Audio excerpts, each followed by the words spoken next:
Part of me feels like 10 years ago. And then part of me is like, that felt like yesterday. How is it? For me, it's actually been 10 years. And I'm like, how has it been 10 years? Yeah, it's wild. That's crazy. You're old. I know. Damn. We're on camera. I can tell. Pan back.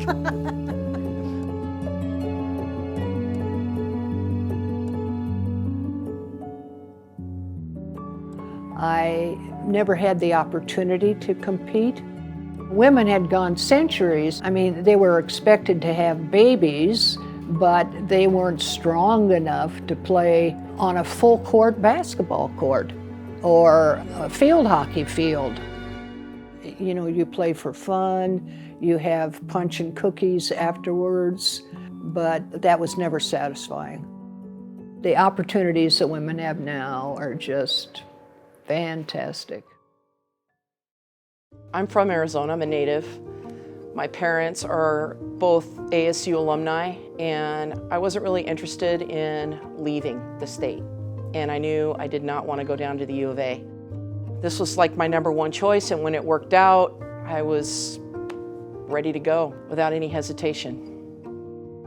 I'm from California, and I kind of wanted to get out of California. Debbie Brown came around, and she just struck me as a really trustworthy person and hit me differently than all the other coaches. And so then when I came out to ASU and did a visit, I absolutely loved it, and I've stayed ever since. Being from the West Coast in Long Beach, California, it was all about playing in front of a home crowd, being able to go back and play in my home state, but also not too far of a drive away from my mom, so she can come out and watch me play. And my grandmother actually lived in Prescott, so it was a home game for her to be able to watch me. I am a native Arizonan. I really just wanted my family to be able to enjoy the experience with me. And then also, I mean, to play amongst the best players in the country in the Pac-12 was also a dream of mine. I chose to play at ASU just to bring ASU to something that I thought it could be. The culture and the type of coach and staff and people that were around that team at that time, it was just a really, really cool thing to say yes to. I was coaching at Cal, I'd been there for 5 years, and I loved the Pac-10 at the time conference. When they called to say they wanted to interview me, it was an easy decision to say yes. They didn't have to do too much selling for me to take this position.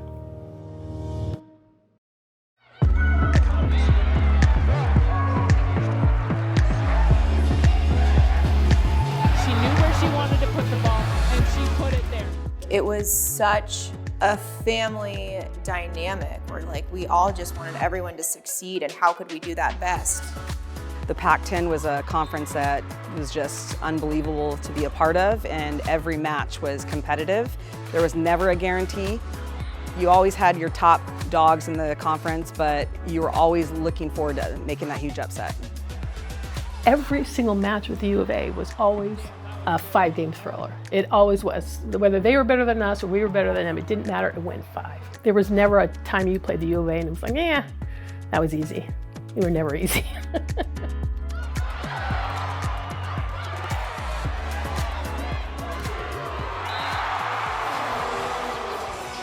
It was a thriller in the desert. Arizona and Arizona State battled it out. It was the Sun Devils all the way as they completed their 12th sweep of the season.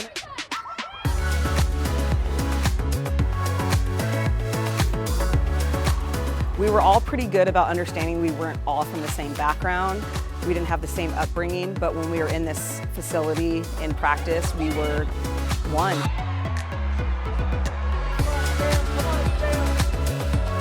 Point Gardner made that look easy. Beating Washington at Washington was super fun too. My grandparents were there. That was a big memorable moment.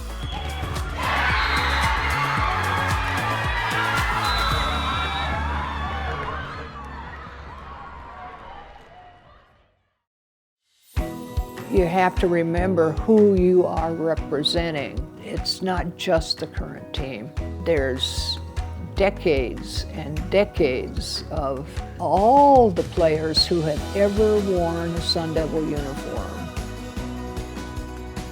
My college experience was one of the best times of my life. Being a Sun Devil has always been a great pride of mine, and to this day, I'm super proud of it. To me, it's family. I mean, it's personal, you know. I'm a husband, I got these 3 wonderful kids. I've got these amazing alumni that have become part of my family. I wouldn't have had that if I didn't come to Arizona State. I wouldn't have. It's just a family.